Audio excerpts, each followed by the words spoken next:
All right. So, do you want to talk about the what happened in the NFL today? Sure. Yeah. I mean, I was kind of, I guess, well, because we've talked about Tua so much on this podcast. I mean, I was impressed today. I watched. They played the Giants. Obviously, the Giants are, they suck.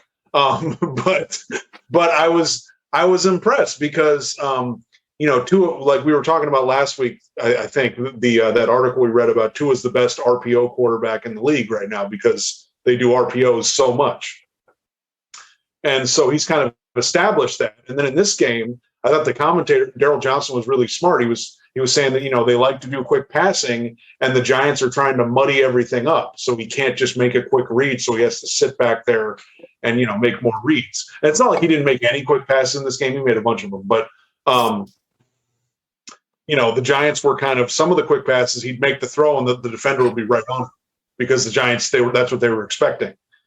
So it kind of became a thing where I was like, all right, if he's going to progress, and this is kind of how things go with quarterbacks, right? You play one way, the defense goes, okay, we're going to take this away from you. Can you do something else? There has to be another layer, And he had Devontae Parker back, who had been out for a month, Devontae Parker's a taller receiver. So, Tua threw a couple back shoulder fades to him that were pretty nice. I mean, there was one play they were up 17-9. And so they had the ball with like 4.5 minutes left. So at that point, it's just like, let's keep the ball and like run the clock out or run the clock way down, maybe get a field goal, maybe get a touchdown. And it was third down. It was like third and long. And like, I watched the play, Tua drops back. There really wasn't anybody there. And he threw a back shoulder fade to Devontae Parker and got the first down. And then like 2 plays later, he threw a pass over the middle, like over a defender to Gesicki, which got another big completion. So that basically, without those plays, they wouldn't have kept the drive going. So then he was able to get a few more plays and get the ball down the field and they kick a field goal to get up 2 scores. So the rest of the game, he started off the game insanely accurate, which is starting to become a thing where he was just hitting basically everything. I mean, he had a couple drops, otherwise his completion percentage would have been even higher. So yeah, there was some stuff I saw, and there were some plays that got left on the field where he threw some good passes and the guy either dropped it or the defender knocked it away.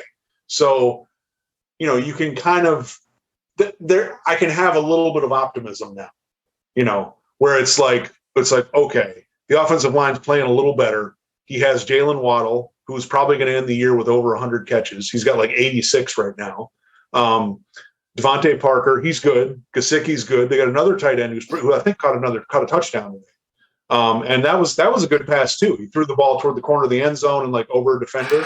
So there's a little bit of optimism. I mean, the offensive line's got to get better. They got to be able to run the ball. Their defense is pretty good. They probably need some more playmakers, but it's kind of one of those things where it's like, all right, I can see a path forward where the Dolphins could be a team that's regularly competitive. I'm not calling them a contender or anything, but I'm just saying they could win some games. They could be in the games against teams that they can beat, So, now I'm not going to like go way overboard like Dan Orlovsky this week on ESPN saying, I think once you get some talent around this guy, he's going to be Drew Brees. All right, slow down. Okay. I guess the comp would have to be Drew Brees given to his size and the fact that he doesn't have a big arm. But Drew Brees forget quarterback. Drew Brees is an exceptional human being. Okay, so let's not start comparing him to Drew Brees yet. Okay, let's slow down, Right. But there's some optimism. I can see a path forward, so that's good. Yeah, Dolphins have won 5 in a row.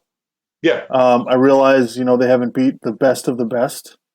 And I think you're correct. Tua is getting a handle on what to do. And when he is in rhythm, he is an incredibly accurate thrower. Yeah. He is on a level, 80% the past 2 games. And then this game, I think he was 70. This was like 75%, 76. So yeah, it's, and I think you can see with 41. Yeah. So you can see with the back shoulder stuff and the whatever, he's starting to be able to push it a little more down the field. I think I kind of agree with what Trent Dilfer was saying. He's like, I don't know that the Dolphins offense will be like explosive next year either. That's probably right. I mean, because the offensive line is going to have to get much better, and they need more. He probably needs more weapons. He probably just some of it is he needs more experience reading defenses, but Yeah. So, listen, no complaints about Tua this week. He is doing, the bottom line is he's doing what is asked of him, and he is doing it efficiently. And you can't really get, for a guy that's got 16 starts, you can't really ask for a whole lot more than that. Yeah. And then plus it's like, look, they drafted Jalen Waddle. He's really good. And he's not just somebody who's running really fast. He runs routes. They were breaking down a route that he ran today. He runs routes really well, which that's a sign to me that you can be a productive receiver for several years in the NFL if you can keep doing that. So, and him and Tua obviously have I don't know if it's just because Jalen Waddle runs routes a certain way or it's because they played together at Alabama. I don't know what the deal is, but they obviously have a thing where it's like, I'm looking for Jalen Waddle all the time. Well, and he's got good chemistry with Parker, obviously. He's got good chemistry with Gesicki. So, the Dolphins are on now. So we'll see. The Dolphins have a bye week. Then they play the Jets at home. And then they have 2 road games at New Orleans and at Tennessee. We're going to find out if this team is actually good or they're just beating bad teams. So that's the part that's hard to see right now because New Orleans. I mean, granted, New Orleans is not that great of a team, but playing in the Superdome is really tough.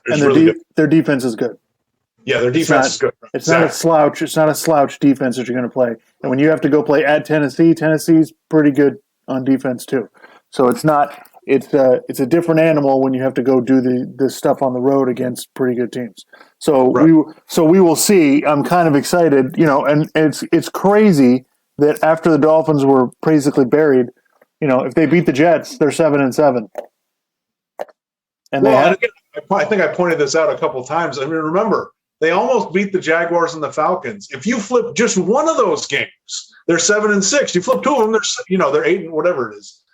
So it's like. That's kind of what's funny about the NFL. It's like most teams, you can kind of flip a couple things and they're right there, So that's why I'm not like jumping off a cliff about the Dolphins anymore because it's like, all right, I can kind of see, if they can have a good draft and get some more pieces in there, then okay, I'm trying to think beyond that. I mean, we were watching the end of the crazy Steelers Ravens game where the Ravens tried to go for 2 to win the game and they didn't get it. So, which, by the way, we're on the board with going for it in that situation. Okay, we're not anti going for it on 4th down. I don't have a problem with that because, I just boil it down to you got one play to win the game, right? And if you feel good about the play that you've got, you've worked on it enough. I'm fine with that. We're against going for it on 4th down, deep in your own territory, in a situation where it just doesn't make sense. Yeah. Yeah, like when you got a 15-point lead in the second half, and you have decent field position, so you can punt and pin them deep when they haven't been able to drive the ball at all. How about you just punt the damn ball? Yeah. Anyway, all right. So these are some other thoughts I have. I mean, the Cardinals won. I think the Cardinals are back. 10-2. Yep, they look really good. I mean that. I think that race for the number 1 seed in both conferences is going to be really fascinating because the Packers have the wins over Arizona and the Rams. So the Packers kind of have the inside track if they can, finish out their schedule pretty strong. And the difference between Arizona having to go to Green Bay and Green Bay having to go to Arizona, Arizona obviously feels real comfortable in their dome. Yeah. And so that it could make it. Lambeau Field in January can get pretty fucking cold. Yeah, yeah. So we'll see how that goes. And in the AFC, I think the battle between now that the Ravens lost, the battle between Buffalo and the Patriots is going to be pretty fascinating. They play each other. Kansas City is right there too. They're 7-4. Yeah. So they're right there. The Chargers still have a shot at their division because they beat Kansas City one time and they're only 1 game behind. Not that I necessarily trust. I mean, I don't really know who the hell I trust in the AFC. I just think it's a mess. Yeah. I mean, I think I'm trying to remember the okay. So I was watching NFL Countdown on ESPN just before they did the college football selection show, and so like, yeah, if we had to rank 4 teams right now, who are the best 4 teams? 3 of them were in the NFC. It was the Packers, the Cardinals, the Bucks, and the Patriots. They put number 4. So 1 team from the AFC. So it's like, yeah, the NFC is clearly the class of the NFL. The teams in the NFC are way better than the AFC. So, yeah. I watched. I caught some of that Bengals Chargers game. Just 2 of my favorite quarterbacks, Justin Herbert and Joe Burrow. I mean, Burrow played okay. He made too many mistakes for them to win that game, and the Chargers he threw 2 interceptions. They fumbled the ball twice. Like the Bengals had some major issues, but yeah, no, I am watching that game. I'm like, boy, I hope this is the future of the league right here. Those 2 guys are studs. Yeah, they're really good. It was funny because I'm watching the Dolphins game and I'm like, Tua's playing pretty well. And, for Tua playing well, it's not like it's one of those things where you watch him. It's not like there's a few throws where I make like, that's pretty awesome, right? But then they show a clip of the Chargers Bengals game, and like there was a touchdown pass that Herbert threw where he like rolls out to his right and then throws like 50 yards to his left on the other side of the field for a touchdown. And it's like yeah, Tua's probably never going to have a thrower like, holy shit, Tua has some throws. I'm like, that was nice, but Hus Herbert, it's like, oh my God, is he from another planet? Like, what the Yeah, who is this guy? The Baltimore Ravens ended up losing that game. They're 8-4. I don't know how the Ravens are 8-4 because they get credit to their coaching staff and they have a good culture. Lamar Jackson. Yeah, Lamar Jackson. It's Lamar Jackson. They have pulled games out of their rear end the whole season. They almost did it again today. I don't know. I don't see how this lasts. But everybody's talking about. We talked about this last week. Like. Aaron Rodgers is probably the MVP. Probably should win the MVP, and he's not going to get He's not going to get any votes because he embarrassed the media. He embarrassed the media. He made Green Bay. He made the whole media look bad. Green Bay media look worse than normal, and so that made the national media is pissed off at the Green Bay media for not asking tougher questions. And so yeah, they will not. These sports writers, they hold grudges. As much as they try to act like they're unbiased, they hold grudges, and so I don't think he's going to win it. But if you're asking me, I'm rooting for Rodgers to win the MVP, win the Super Bowl, and win the Super Bowl MVP, just as a giant middle finger to everybody. Absolutely right. Absolutely. Not that I'm against getting vaccinated, and not that I don't think Aaron Rodgers is kind of a dumbass, but I just feel like these people getting sanctimonious about. You got to do it. It's just, I just think that's kind of. Yeah. Aaron Rodgers is an asshole. There's no question about it. He's just an asshole. It's just the way it is. Okay. But it doesn't, Alex Rodriguez is an asshole. That doesn't mean he wasn't an unbelievable player. Alex Rodriguez is a bigger asshole. Okay. Right. We're not debating levels here, but they're in the same ballpark. I have no problem with it, but you're asking me, I think Lamar Jackson's the MVP because I don't think Baltimore's good at all. Yeah. I think Baltimore could be 4-8. I think he is carrying that thing. And if you watch that game against the Browns on Sunday night, which I hope you didn't, because it was absolutely a travesty of a mockery of a sham. It was awful. He's just throwing interceptions left and right. And what were you saying earlier, Clark? Like a blitz zero, he can't. Oh yeah, because again, remember this. I feel like this started against the Dolphins because the Dolphins kind of realized we don't have enough to. Our defensive line isn't able to get to the quarterback enough, so we're just going to start bringing pressure like crazy. And he couldn't deal with it. And they've been kind of doing that ever since. And it's like, dude, get rid of the fucking ball. Like, you can, like, what I don't understand is I'm watching on TV, it's like, and you see 7-8 guys in the box, like, up, it's like, they're coming. Once you snap the ball, you better know where you're going with it. You need to get the ball out of there, And even on the broadcast today against the Steelers, Romo was even saying that. He's like, I think, Lamar Jackson's really great, but, he's got to figure out a way to deal with this, these casino blitzes because they're going to try to get you. They're going to try to get you with that in the playoffs. So, and like one of the plays they were showing, it's like, dude, you had a guy that was like cutting across, just throw it to him. Get the ball out quick. Quit trying to be like Aaron Rodgers and just sit back there and wait and try to hit a home run. Like you can't. But he's what, 4 or 5 years into the league? Yeah, that whole thing is weird to me. I don't get it. It's like you should be able to do this by now. Like this is you should be able to figure this out. This isn't that hard to do, especially for a quarterback who's been around a little bit. Like you should be able to handle that. But the thing is, he's so amazing that I think he kind of gets away with it because he'll just end up making a play anyway. So right.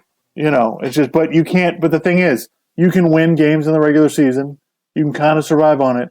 But you cannot survive on that in the playoffs. If you can't deal with that in the playoffs, it's kind of like, with Josh Allen, he's got a real problem with taking huge sacks, like for big losses, okay? Because he's trying to make something happen. He's trying to get away from it. It's like, dude, you either need to take the sack or throw the ball away, okay? Quit running backwards because, you're not as nimble as Russell Wilson in his prime. Like, dude, he's done that in the playoffs. He did that against the Colts in the playoff game last year. He lost 20 yards on a sack. It's like those are the kind of things you can't do. Well, and they make it worse because he ends up running backwards. And, sacks are better than interceptions. Yeah. But you gotta move forward. Yeah, Josh Allen definitely. The thing is, you take a 15-yard sack, you could knock yourself out of field goal range at an inopportune time in the game. Yep. So, odds are you're not going to complete 3rd and 15. Yeah, Josh Allen has a lot of Carson Wentz in him. It's not quite that bad, but they think they can make a play no matter what, and you just can't. And so that is the nice thing about having Tua is he doesn't really do stuff like that. First of all, he doesn't feel like he can. He doesn't have the arm strength. Right. So, first of all, he doesn't have that kind of athleticism where he could even pull plays like that off. But so we came out. I saw this scrolling across the ticker yesterday that Big Ben, this will be his last season. Ben Roethlisberger. That might be a year too late, but yeah. Feels like we'll go back to our thing. Like, do you need a quarterback? Okay, then draft one. Like, not sure what you're. No, we don't need a quarterback. No, we're fine. Not sure. I'm not sure what Denver and Carolina and Philadelphia and I'm not sure what you're doing. Not really sure what's going on there. So there were some good games to get. I was on the 49ers bandwagon at the start of the season. They disappointed me at the beginning. They started to come back. Started to come around. They dominated the Rams the other week, and then they go to Seattle and just they can't get it done. They let Seattle get 30 points. They allow a fake punt for a touchdown from 70 yards away. It's just what are we do? I don't get it. I just throw my hands in the air. I don't understand it. Like they're good enough, to be winning these games, but they can't put it together. And you can't beat Seattle.